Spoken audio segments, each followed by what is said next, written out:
So electronic music is repetitive by nature, but it's often hard to strike that balance between having the repetition that it needs and also having too much repetition and it becoming boring. So today I'm going to talk about a concept that will hopefully solve this problem for you. But before I jump into it, if you want any free music production resources, go check out that free downloads link below. So repetition in dance music is really important for that structural foundation of the groove. If we don't have the repetition in the solid structure, then it makes it really hard to dance to the music because we need the expectation of where the next beat is going to come so we can move our bodies in tune with it, right? So this concept is kind of tricky to tackle at first because we want both structural repetition. The repetition is good, but we also need some things that are changing, some things that are keeping the loop interesting as well. So this is where the concept comes in. It's called extending the loop. But before I start actually demonstrating the concept, first I'm going to talk a little bit about something that I call loop lengths. So when I'm talking about loop lengths, I'm not talking about the actual loop bracket here, how big your loop is. I'm actually talking about the length that each of your tracks are looping. So with this kick drum, for example, here, let's have a listen. This kick drum is repeating every quarter. So the loop length for this kick drum, even though it's 4 bars long here, it's actually just a quarter. The loop length for this snare here though, this one is looping every half bar. Now if I go down to this hi-hat, this one is in a different spot than the kick drum, but it's actually still looping every quarter. So have a listen to this. And even this 16th note hi-hat here, this one is looping every quarter as well. So pretty simple, but important to grapple before I start explaining the rest of this concept. The loop length is how often each of your individual elements is looping. So when we start to introduce more elements that are looping less frequently, then I call this extending the loop. As we start to introduce these longer looping elements here, then the track starts to feel less repetitive. And this is because of how our brain perceives music. When we listen to music, we don't listen to each individual track. When you're producing, maybe you will go through and listen to each individual track soloed like this. But when you're listening to music, you just listen to the whole thing as one piece. So let me explain this concept for you. If I am to play all of these 4 elements that I just played before, right? It sounds like this.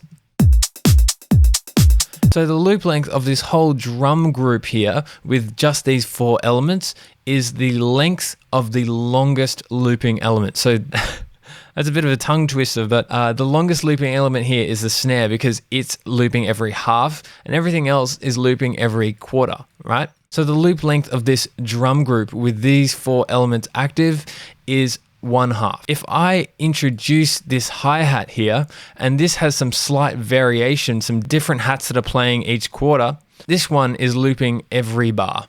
So have a listen to the effect that it has when I enable it. So I'm going to play it with it off first. Quite repetitive. Let's play it with it on.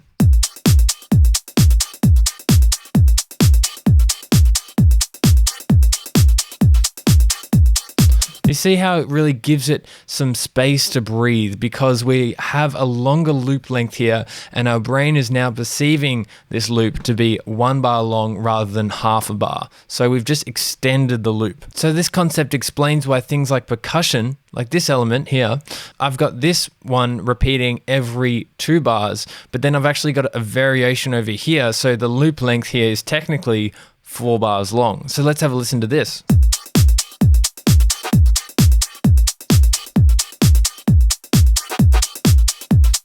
And then as I add this fill in here as well, we can see that this is sort of rounding off the loop. So it's really telling us, hey, this is the end of the loop and now we're looping back again. So we've got a 4-bar loop. It's really detailing that we have a 4-bar loop here.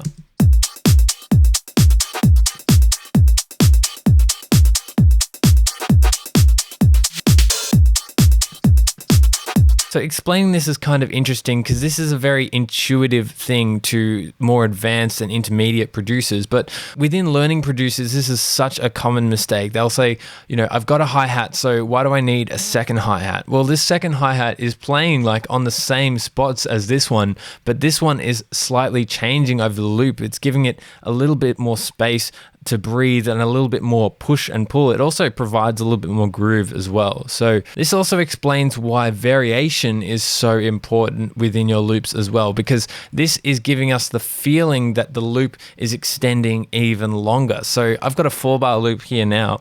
I'm just going to duplicate this out and make this an 8-bar loop now. And then let's start to put some variation in here also. So I could go over here and take a few kick drums out at the end here. Maybe I can take some hi-hats out here.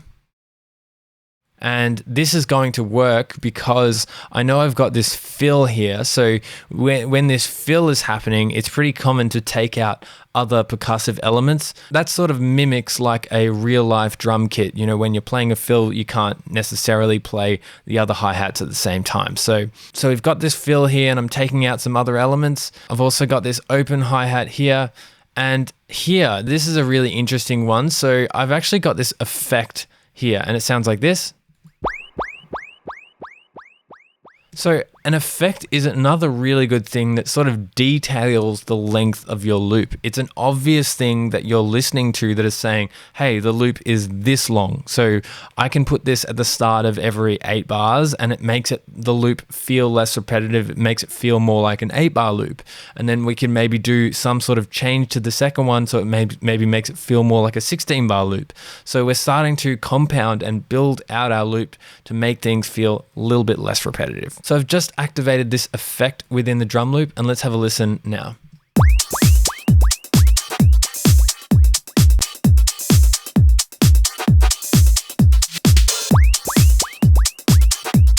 For me, that effect is happening a bit too frequently, so I'm just going to delete this here and just have this playing at the start of every 8 bars. Let's have a listen now.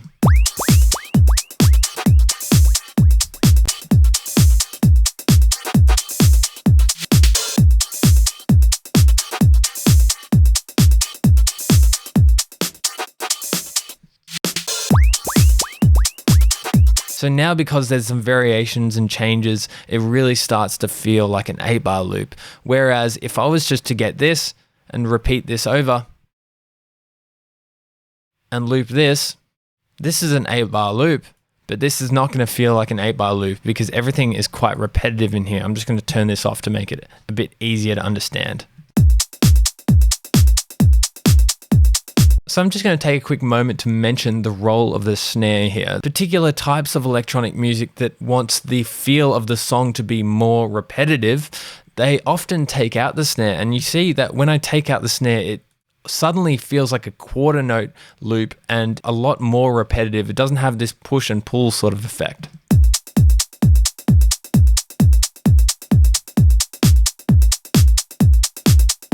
So you can hear how the snare is a structural thing, but it's also extending the loop as well. So I've just talked about this concept so far in the drums, but it also extends into all of the other elements of your track as well. So I've got this sample here, and I've got 2 different variations of it. The first one is looping a little bit more repetitively, so have a listen here.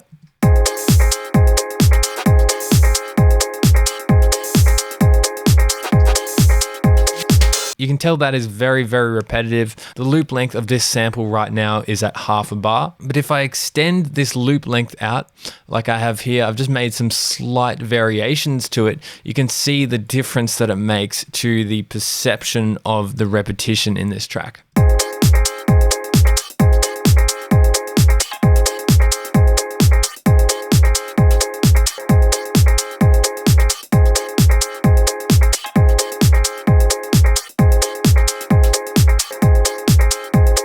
And if I go back one more time and just compare it to this,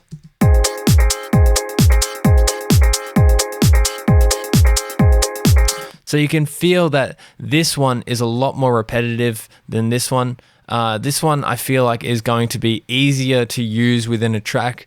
unless you're going for more like a 90s French house kind of vibe where the repetition is purposeful. You can see that when we're making things like synths and bass lines and even vocals, these slight variations are going to extend the loop out and make our brains perceive the song as being less repetitive because things are changing over time. So with this understanding of loop lengths and how our brain perceives repetition, we need the structural backbone of our track, which is usually looping more often. To give our tracks a sense of context, these are the things that the listener will actually dance to.